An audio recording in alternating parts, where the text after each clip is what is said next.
Well, we did the thing. We got Tatsu. Time for him to be made out of in food jokes for the whole rest of the playthrough. That is not how words work, but you know what I'm trying to say. If not potato, why potato shaped? Good question here. And hello, Reggie Bump. Welcome to Twix. Yep. Before using follow ball, select mission friend 1 guidance for. Follow ball is super convenient and up on treasure, but also total junk if no mission is selected. Oh, and follow balls sometimes get lost, so try to go easy on follow ball. Pretty smart for the most part. Deploy follow ball. So... okay. It's... like, I kind of like the new look with the characters and stuff. The world still looks great. I kind of would have preferred if it was just like a Switch 2 title and then they were able to make it like 60 FPS and, you know, have things be rendered a little bit better. Because, you know, there was definitely some problems with the Wii U version on that front as well. So it would have been nice to see that kind of improved upon as opposed to just mostly the same. Like, I think that it is a little bit of an improvement over the Wii U version, but, you know, playing this just makes me want to play like the semi-Wii U version that I did before where I'm playing in like 60 FPS. No, there is some things that I'm going to be restricted on. Yeah, but then you wouldn't have it on Switch 1. I guess not. They took away my long hair option that is usually my go-to for, like, the male protagonist. So, my usual go-to option when it comes to my character's customizability, yeah, that's just gone. They just inexplicably removed it. They put in some other options, but there's no, like, good long hair options if you're not playing as the chick instead. So yeah, I can't really play as my guy the way that I interpret my guy anymore, so I'm a little bit ticked off about that being gone. You would think that after 10 years they would have learned how the hell to level their audio, but the audio leveling in this game is still like absolute garbage. But I mean, that's for the Switch 2 port / free content update. I mean, we'll see here. So, like, it's good, it's fun, it's still Xenoblade Chronicles X, you know, you can't go wrong with Xenoblade Chronicles X. Really good game and all that. But, you would, there is a bit more that I expected out of, you know, getting the same game again 10 years later, you know? Is definitely the case. So, I am a smidge disappointed, admittedly. Okay. So, there's lots of little things like that I'm a little bit irked about. Or the fact that there's no quick way to access the map menu. Like, you have to actually open your menu and select map from the options. There is no button to just directly go to the map, even though the map is, like, one of the most important things in this game. And even though the minus button is not mapped to anything. The only thing the minus button is mapped to is, like, pulling up more info on a hint when it comes up, like, oh, you can do this thing now. Press minus to get more info. So, during those brief instances, it's mapped to something. But under normal circumstances, it's not mapped to anything. So you'd think you'd be able to hit minus. Oh, sweet, I got primer. I got a skill, cool. You think you'd be able to hit minus and access the map, but no, you can't. So you have to open the menu here and then go to map, and only then can you access the map here, rather than having, like, the quick always access to it like you did with the Wii U version, with, like, the gamepad being able to look down. So, in terms of, like, overall just, like, convenience and gameplay smoothness here, it's smoother on the Wii U, honestly. So, yeah. Same game that's broken on Wii U for all new players? How, what? Now I might miss the context of what that was referring to here. So yeah, it's Xenoblade Chronicles X on the Switch with a new coat of paint. Like, I can be happy about that, but it does leave a little bit to be desired. I was expecting a little bit more out of, you know, releasing this 10 years later. Again. For full price yet again. I remember Xenoblade Chronicles X Original was the first time that I ever paid $80 for a video game. They were always 60 before that point. This was the first game I paid 80 for. So I paid 80 bucks for this game twice. I feel like it hasn't really justified the second purchase yet. Like, I know that this game is now handheld. You can play it on the go. And that itself is a massive selling point. And I would absolutely highly recommend it for those that haven't played Xenoblade Chronicles X before. But for new players, I feel like on the go is probably the biggest selling point. If it wasn't on the go here, just as is, let's say that this was on the Wii U, like an enhanced version on the Wii U, or a console after the Wii U that was just a home console that wasn't on the go. And assuming that you already own Xenoblade Chronicles X, would I argue that this is worth it if you already own the original game? No. Where the heck? Where am I going? At the Blade Barracks. Okay. There are a few quality of life things, like this. Go right to the Blade Barracks. That's kind of nice. Though you can kind of navigate pretty fast anyway when it comes to fast travel here. Navigate pretty fast when it came to the Wii U gamepad anyway. But yeah, you're gonna say in the past the game had a bunch of free DLC that was content updates. This game has never had free DLC outside of I think that there was like a couple skells that I don't remember if they were Japan exclusive or if they came to the West as well, where it's like you don't even really notice them going in. You probably are thinking about a different game here. There was an optional day one patch of 20 gigabytes that helps the game load faster. Now that's a big selling point of this game over the Wii U original, is you don't have to wait forever for it to load. / need to download a 20 gigabyte optional patch just to make it load a little bit faster. Like, that's nice. That's a selling point. Big improvement. Losing Nelson's team is a real blow. But the fact we're not the only visitors on this rock is even worse. They made it clear they want all humans dead. For all we know, they may be related to the forces that destroyed Earth and followed us here. Wonderful. I'll report this to Secretary Nagi. See if we can't bolster our defenses. Just one last thing. What the bloody hell is this dancing turnip doing here? He's actually a potato. Tatsu, not turnip or potato. For last time, Tatsu is not food. Now, on behalf of Planet Mira, Tatsu welcome all Earth people and offer a friendly treaty of friendship. Yeah, right. Anyway, we were thinking he could be a good source of general intel about the planet. Exactly how useful that'll be remains to be seen. Oh, don't you worry about a thing. Friend's totally safe now that Tatsu is in town. Tatsu watch over and protect friends, especially weak, pathetic Lindley with her thin, bony wings. You mean my arms? Look who's talking. And who said anything about you coming with us? You can stay here, you greedy, annoying little cabbage. I'm sure there's a salad here that could use you. Tatsu stay here? Friends would leave Tatsu behind? It's for the best. You said yourself your people are endangered, and the Xenos that captured you might still be out there. You'll be safest here in the city. Agreed. Tatsu got agreed. Friends will want Tatsu along. Friends need Tatsu along. How so? What? Well, that, of course. This planet have many helpful Nopon that Tatsu can talk to. Other Nopon can share information for friends. That might be useful. That right. Most Nopon not like Tatsu. Nopon can be shy. Nopon can be difficult. Most Nopon never trust friends or even talk to friends. But Tatsu? Nopon love Tatsu. Tatsu use smooth talk and winning personality to get friends good info. The tater tot has a point. Uh-huh. More like an ulterior motive, if you ask me. Tatsu perish the thought. Tatsu intentions are pure, Lindley. Pure as snow. Lindley intimidated by Tatsu's strength and smarts. But do not worry, Tatsu is true friend. Strength and smarts, huh? That's really not what I'm worried about here. All right, then it's settled. Small Fry here will accompany you three out in the field. After all, we can use all the info we can get. Seriously? We have to babysit this thing? You're the ones who picked him up. Besides, would you really want to leave him with another team? Maybe not.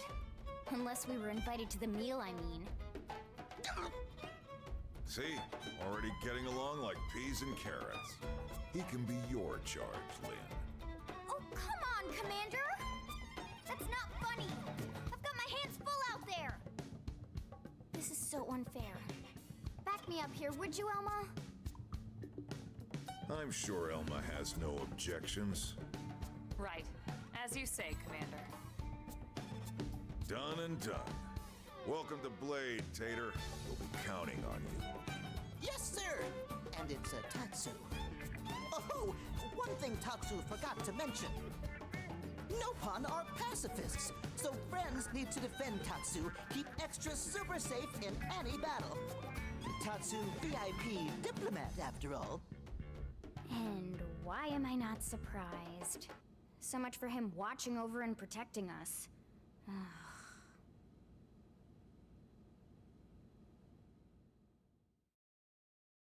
There we go. That's chapter 3 done. I got a storage probe that I'll put somewhere eventually. I did all the things. Yay.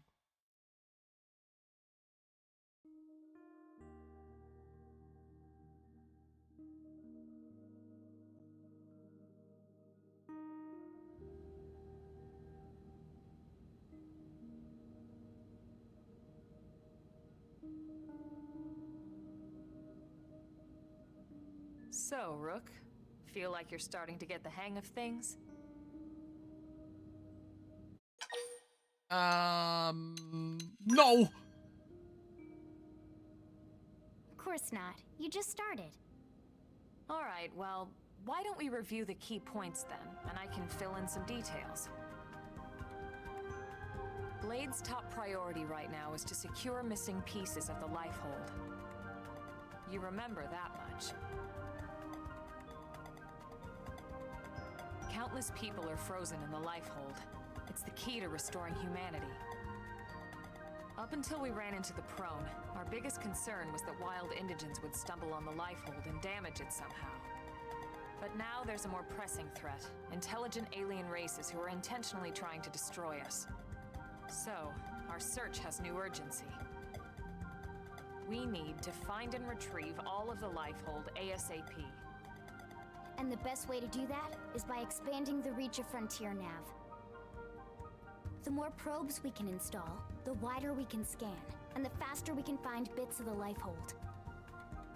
So our primary focus going forward should be to travel around. I mean, having Mira played this game as much as I installing have, data I already tags. know where the Lifehold is, but it's a As part of the many as map we that you can, can't as get fast to as we normally. I can't Some stress players enough couldn't just how like make a important beeline this for it is. immediately. You still with me? Kind of out in the ocean. Yep, sure am. Good. Then let's move on to the other pressing threat that Blade has to deal with. Hostile indigents. There's no real delicate way to put this. Any wildlife that poses a clear threat must be eliminated. The Lifehold is our future, but we can't ignore the present. We still have our duty to keep New LA safe. And sometimes that duty requires enacting coordinated strikes to solve problems before they can do real harm. We're the newcomers here, it's true. And they're usually just out to defend their territory. But sometimes it really is them or us. And we have to make sure it's us. Don't get me wrong. It's not like we run out there and light up anything that moves. Only Blade HQ can choose targets, and they tend to keep them strictly to creatures that pose a significant threat to our survival. What? Gameplay-wise, I can go out and shoot anything I want, apart from other humans. In order to contribute to this cause, operatives are asked to form into squads to take on special missions. These squad missions, as we call them, don't get posted to mission control like your other more typical assignments. Rather, HQ transmits the details directly to all of us at the same time. Basically, they want as many people to know about them ASAP, so they can be taken care of ASAP. I'm sure you can imagine, but these missions aren't your run-of-the-mill little fetch quests. It's not the kind of stuff just one or two Blades could handle on their own. That's why squads can have as many as 32 members. And it's why we ask members to sign up to a squad beforehand. We I'm can't turning have the music Blades down in laying settings loose after on this. shares This is whenever the ridiculous. sense of emergency hits us. But just remember, Squad missions are not mandatory. You don't have to drop everything you're doing just to take one on. HQ has no way of knowing what every blade is up to when these missions arise. If you're busy with something else, they'll understand. They need to trust our collective judgment with these things, and, well, so far so good. And I think that about covers the basics, right? Search for the missing pieces of the Lifehold. Install data probes to expand Frontier Nav. And take on squad missions when you can to keep us safe. Got all that? Sure. Good. We're counting on you. And briefing adjourned. Thank God.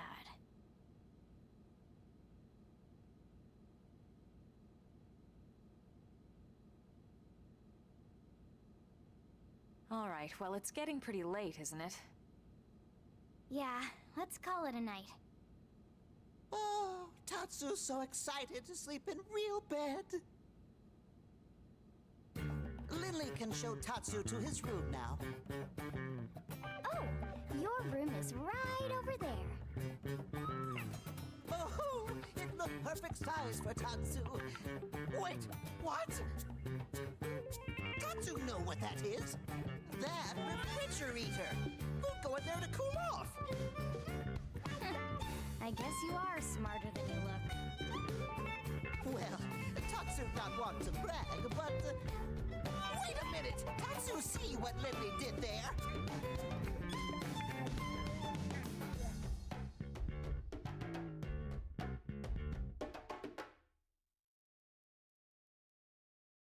Get flashbanged, I guess. Didn't realize I was playing the PC port of Last of Us Part 1. There we go, I did the thing where Bob. But yeah, is this potato supposed to be likable? Yeah, well, gosh dang. Tatsu is the nut pun of the series that I don't like. I like Ricky, I like Tora, I like Riku. I do not like Tatsu. Sorry, you mentioned before you could patch the game to make it better. That's gone in the Wii U forever. And yes, you can patch it to make it better, but in the way of, like, loading faster, not content. So the original game, I believe, was about 23 gigabytes, and there was an optional, like, available, like, day one patch that you could install that was 20 gigabytes big. That just made the game load faster. It just made it a little bit better in that sense, as, like, the performance improved. It didn't add any new content or anything. It was just loading and performance enhancements. But that's already kind of built in here. Apparently this game is only like 13 gigabytes, so they brought the size down, and like the load times are just fine. Like, I don't have to deal with the day one non-patched Wii U literally taking forever kind of load times. Like, the load times in this game are not bad at all. But yeah, so you don't have to worry about that and, you know, filling your Switch with a bunch of space for that. At last, your Blade adventure begins. Main story missions can be undertaken via the Blade Barracks, but reminder that they come with specific requirements like level and survey rate. Good luck, we're counting on you to find pieces of the Lifehold. So the intro of the game is basically done now, and now it's like, now you can go out and explore and do stuff. Once you get class rank 10, you might want to think about changing classes. Moving from Drifter to a higher class will allow you to use skills. Well, remember, you can change classes anytime, so don't be afraid to try something new. Are you telling me that because I just reached level 10? I know I was getting close-ish. Organizing your party, you're a Blade now. That implies great responsibility, but also great freedom. And though some assignments require specific party members, who you take with you into battle is generally up to you. Naturally, you can call on Lynn or myself anytime you'd like to. Okay, so can I go around recruiting other people? Speak to potential members in NLA. The survey rate indicates the progress you made in exploring each region and may be a requirement for accepting missions. Check it from main menu, maps, segments. To raise the survey rate, install data probes and conduct segment recon. Raising the survey rate to certain milestones will grant you neat rewards. Affinity. Affinity expresses your closeness with your allies, spanning 5 levels. As the affinity level increases, you may unlock special affinity missions and heart-to-hearts. Affinity grows gradually as you make dialogue choices your allies agree with, complete missions, respond to voice prompts, and more. Okay, so can I go get Lao now? Online mode and offline mode. This title supports both online and offline play. Play in online mode, you will have to join a squad. Joining a squad requires an active membership to online services. Yeah, so that's one of the things that's in the case for this game. I guess that's one of the things I could have shown earlier. The inside of the case of the game, it shows the new skill type that there is, and then it's like, hey, Nintendo Switch Online and expansion pass and stuff. you can participate in squad missions if you get Nintendo Switch Online. And look, we have that cool expansion pass and Nintendo Music and all that stuff that we want to promote. What's in the case of this game? I can just go ahead and put that back in there. And my stupid pre-order code that got eaten. Oh, no, that won't actually fit in there. It's going to cover the cartridge slot, so I can't actually have that in there. I can have it in the other side, but there's no slots to hold anything on this side. So, you know, amazing case design, I guess. You'd love to see it. Just remember, it's an open world game. Quick, close it off before Stanley escapes. Running a squad requires an active membership. If you'd like to always play in offline mode, select the hide option after selecting offline mode. That's nice that you can hide that. If you played in offline mode in the Wii U version, it would say offline in the top left corner constantly.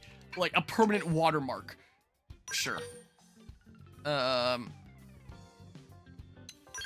hide. Like you had an activated Windows or something, kind of permanent watermark. Joining a squad lets up to 32 blades link up and work in tandem. You can face missions together, scout other blades to help you. Truly, squads open up a whole new frontier of interaction. Yeah, if other people want to just like fulfill squad tasks for me, then hey, I'll take whatever rewards come with that. Active membership to online services required to play online with others. Squad tasks. Squad tasks are small, randomized objectives available when you're part of a squad, fresh every hour. Each task you complete will award you material tickets. Yeah, so it's good to build that up.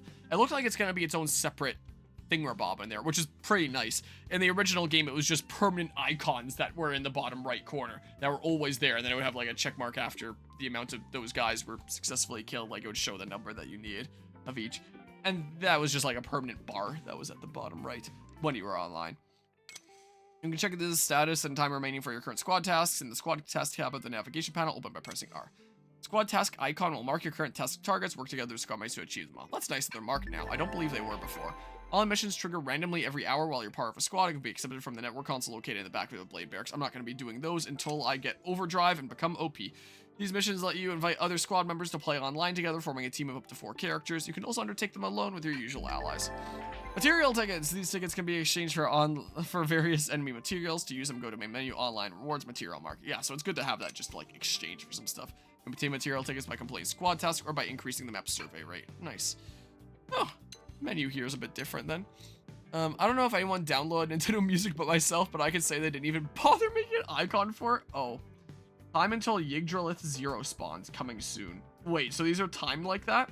I'm pretty sure in Xenoblade Chronicles X original, you could just, like, always do them. Like, the oh my god.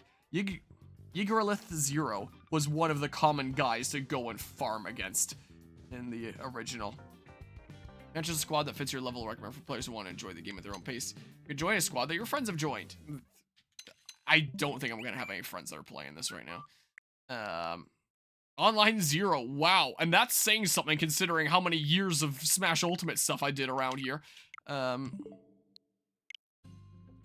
Yeah, probably that. Private squad. Play in private squad. Yeah, quick assignment. Just give me some squad tasks that maybe I'll do as I explore around as I feel like it, but otherwise just cross my fingers other people fill it for me and I get tickets for free.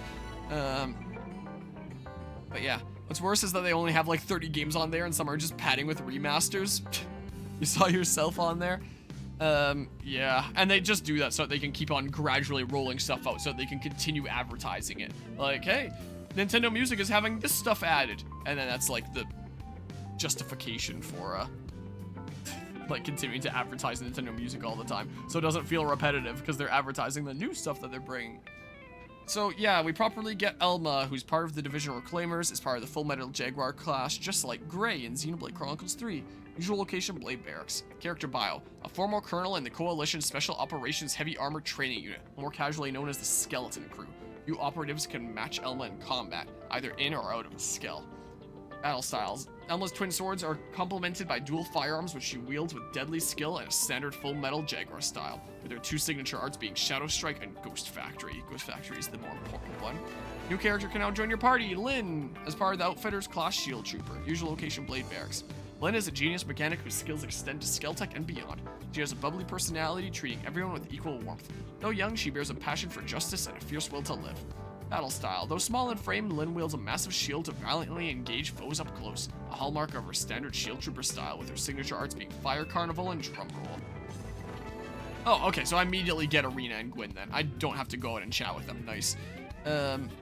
So, Squad Interceptors, class Psycho Corruptor plus the hit sequel, the Psycho Corruptors. Usual location, Administrative District. So I guess she's just in my menu now. I don't have to go talk to her or anything. Gutsy but cool-headed, Arena devotes her entire being to protecting the people of New LA. Back in her Skeleton Crew days, Arena served under Elma, a leader for whom she still maintains strong adoration. She's basically the first healer-type character that you get access to. Battle style. Arena aids allies by using recovery techniques with areas of effect. Her unique style is based on the Psycho Corruptor class, with their signature arts being smooth recovery and quick cannon. How the signature arts work is they're exclusive to those characters until you do their affinity mission. Each character has 2 affinity missions, like the lower level one and the higher level one. So once I do her first affinity mission, I'll unlock the ability to use smooth recovery on my character. And once I do her second affinity mission, I'll unlock the ability to use quick cannon on my character, if I have the corresponding weapon type equipped.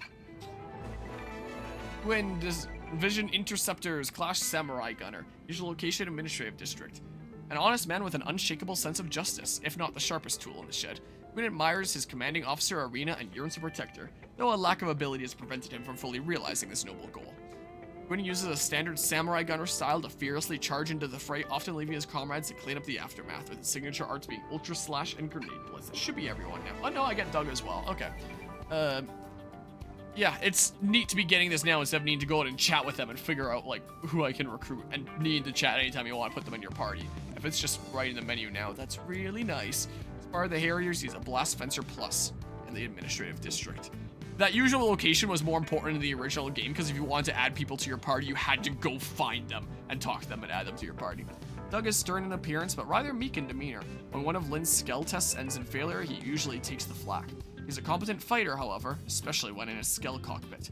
No predicament is too daunting for Doug, who uses a unique style based on the Blast Fencer class to do battle on the front lines, with the signature art being Starlight Duster and Phenomenon. I don't get Lao yet, do I? Yeah, I don't get Lao yet.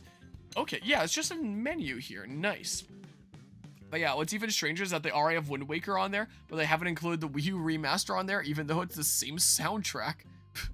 Well, I have to go to bed now. May check out to see if this game is for me later, because Potato Boy's been my only advertisement so far. Yeah, that is definitely one of the low points of this game is Tatsu. So definitely not the best impressions there. But okie doke. Appreciate you stopping by here, Reggie Bump. Maybe see you later, even in the same stream, because I'm probably going to be going here for a while. Might take some breaks along the way. Headhunting, complete the mission, Hope Springs Eternal, complete the mission, a new rival. Okay, so that's HB. Completing the mission, meeting Yelv. I sure wonder who that is then. So this is going to be Hope, that's going to be HB, that's going to be Yelv. And I assume I'll get Lao in one of these. I'm pretty sure I find Lao in one of the story missions, and he's going to be one of the ones I'm going to want to prioritize getting affinity up on. These 3 aren't going to be too important. The only ones that are going to be important for me to gain affinity on to, like, Bum Rush's playthrough are going to be Elma, Lao, and Celica. And it's going to be a little while before I get Celica. Let's go ahead and set as controlled character. She's just better. It looks like I'm not rank 10 Drifter yet. I'm going to have to take you a bunch of story missions anyway, so I may as well farm up affinity with other people right now. Is what I may as well do, right? Sure. Let's go ahead and do that. Lynn will be coming along and gaining experience and affinity, like any story thing that I do. Sure, do that for now. Sure, that sounds good to me. Go ahead and save. So I'm about 5 hours in. Yeah, it'll close. That's fine. I have to press B and then A. I can't hit B and then B. All right, cool. Let's see here. So if I go to party, I guess I go to active members here. Yeah, so I can just do this at any point. That is so much more convenient than in the original game. Like, holy crap. Status? Oh, cool. Yeah, that is way more convenient than in the original game. That is a big change. What do I need for the next story mission? Probably not that much. Let's see here. Oh, interesting. I'm pretty sure all the story missions in the original game always needed Elma and Lynn to be present. Survey 15% of Primordia, complete the professional mission. I already did that. I could probably already do it. Required level 15. So can I not start it? Progress requirements not met. Because I think I need to be level 15. That's why it won't let me. So is this the stuff in the top left what it was talking about when it had to do with, like, hiding stuff? Hold on. System. Settings. Hold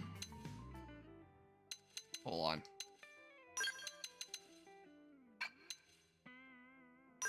That one was the, yeah, that.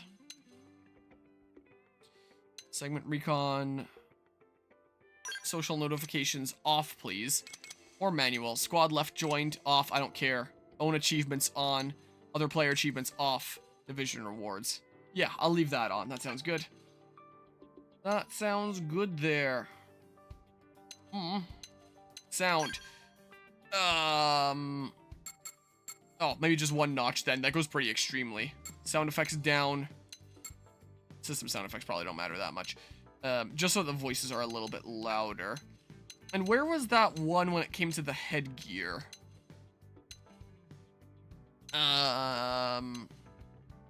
Sure, I'll do that. Just because, like, the little green headpiece is throwing me off a little bit. Out of curiosity, the affinity missions I have right now. I need to be level 13. I need to be higher level with Lynn to do that affinity mission. This one is probably an Elma one. We were soldiers. Yeah, so I need to be a higher level affinity with Elma, and I just need to be a higher level. So my current level, yeah, 10. I think I need to be 15 for... I hate that jump so much. I need to be 15 for that anyway. I need to get at my affinity with Elma there. Oh, recommended level 14, required level 12. Okay, so I can do that at level 12 anyway. This one, recommended level 15, required level 1. Okay, so you can do them regardless of level then. So have I still not done the professional mission then? In that case? I thought that was one of the ones I did. I guess it's one of the ones that keeps on going on. I did like the first part of it. Yeah. So with this one, I need to go to Frontier Nav Site 117. So I can do that in not that much time at all. Let's see here. So 117 wouldn't be this one. That's 110. That's 108. Wow. 117. What? Really? 117? Am I blind? Like, it wouldn't be these ones. They all start with different numbers for the different areas. I've got to already have 117 done then, right? I wonder if I have any more battery with my other things. My other controllers. 119, 117. Okay. Let me check my other controllers here.